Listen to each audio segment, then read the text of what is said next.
Holi was fun, but the colors, they can be harsh on the skin, causing dryness, irritation, and clogged pores. But don't worry, I have got the perfect fix. This strawberry face and body polish is my go-to for removing stubborn colors. It gently exfoliates, deeply cleanses, and restores my skin's natural glow without any harsh chemicals.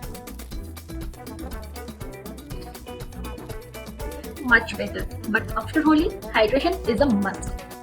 This honey face mask is infused with calendula and grapeseed extracts. It soothes, hydrates, and repairs my skin, giving it the nourishment it craves after. And just like that, my skin is refreshed, soft, and happy.